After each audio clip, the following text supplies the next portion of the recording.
So let me get this right.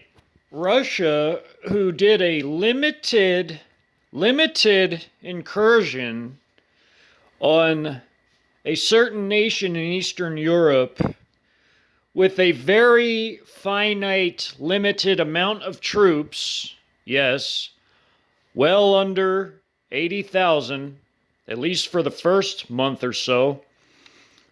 I'd say about 50 or 60,000 tops. But anyways, they did this limited incursion, and now the media is saying they allegedly used a certain type of weapon. The same media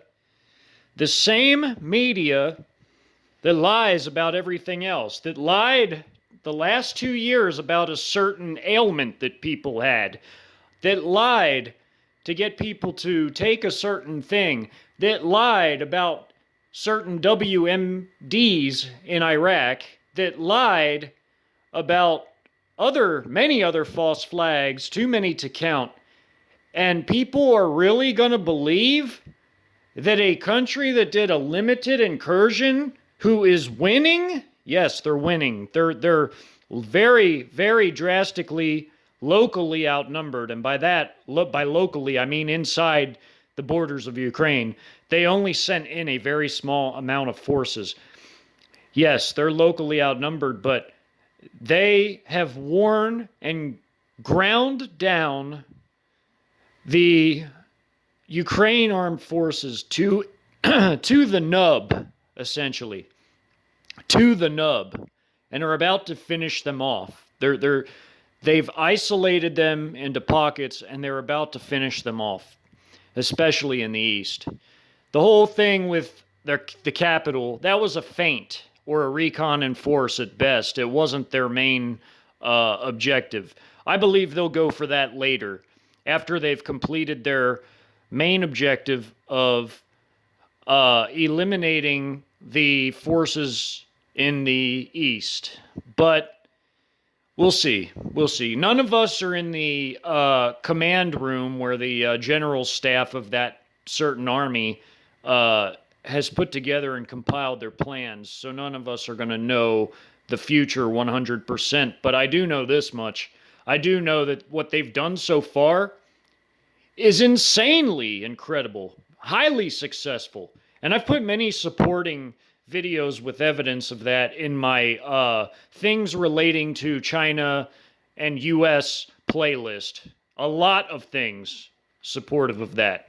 So I do know that their successful operations are not just successful, they're phenomenally successful when you take into account the fact of the conditions on the ground and how little they've committed to this entire affair, holding back between 90 and 95% of all their armed forces and their paramilitary, which all in all equal a grand total of 3.5 million when you take reserves into account, paramilitary, and their active armed forces.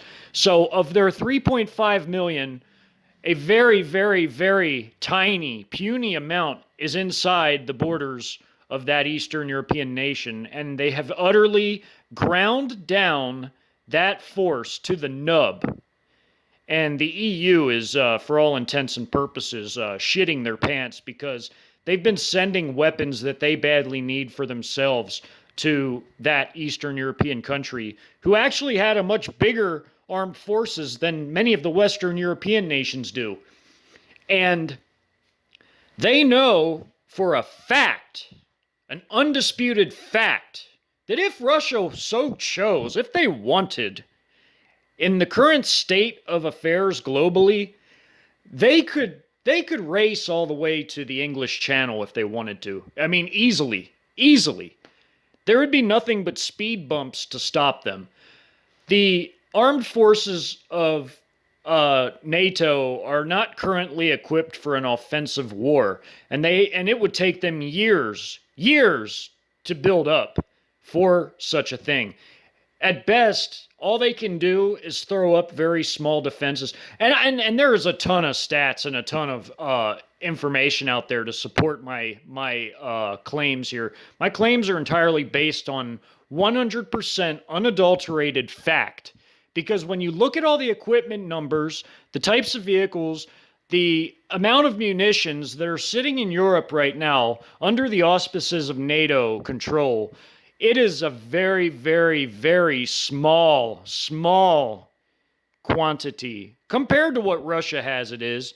And, you know, when you throw Belarus in and some of the other CSTO states with Russia, oh, add China to it, who's sending troops and weapons into Serbia. When you add all those other forces in against NATO, NATO is a joke. It's like a very, very tiny little zit that'll get popped. So, you know, you can agree with me or disagree with me, but if you disagree with me, I press you to find facts that prove me wrong, because there are none. There exists literally none. Because I have showed you many, many, many, many, many, many times in past videos how weak we truly are right now. Many times I've shown you. So if you're going to debate that, you would be very, very hard pressed to find information to support a claim that NATO is stronger than it really is, which it's not. It's a paper tiger. Go look at how big those armies are of Western Europe. Go look at their air power. Go look at all of it, and then compare it to our enemies, and you'll see that, you know, they're really nothing anymore. They're nothing. They got rid of all the big field armies, big air forces, big navies they had back in the Cold War. They gutted their own forces. They shot themselves in the foot, much like we've been doing in the past 10 years, especially the last 2 of those 10 years. They've utterly shot themselves in the foot. The whole West has, even us now. And it's a shame. It's a dire shame. It's an embarrassment.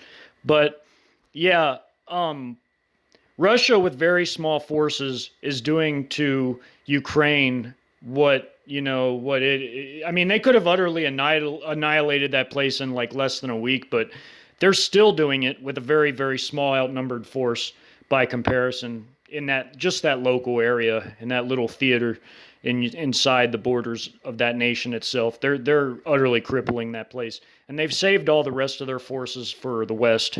And I've told you all this many times. So if they really want to, they could utterly, you know, take basically most of, you know, continental Europe for themselves. They could probably take us too, with, as long as China's backing them, they sure as hell can. They can take us too. They might even be able to take us over without China, but, you know, I know that when we get invaded, it'll be Russia and China both doing it. China is the world superpower, and I've told you many times and shown you how that's the truth, how that's the case, with many supporting facts that back that up. China is the world superpower. Nobody is on their level conventionally. And likewise, in the nuclear sense, nobody's on Russia's level. So when you combine the powerful conventional forces and extremely, insanely powerful nuclear forces of Russia to the phenomenally ginormous conventional powerhouse that is China and their industrial capacity, which is more than the next 5 nations combined. Yes, it is. And you combine their 3rd largest nuclear arsenal in the whole world to Russia's biggest in the world, you have a massive, massive problem. And we lose every single solitary simulation of a war with Russia and with China. So that should tell you something else. You know, you're going to start to see a lot of this propaganda about how bad Russia's doing. You're going to start to see it dissipate, because they're going to have to adjust fire on that, because the truth is starting to come out that Russia maybe isn't doing so badly at all. And you're going to start to see that. You're going to start to see that taper and temper away. I'm not the only person that said that. Other people have too.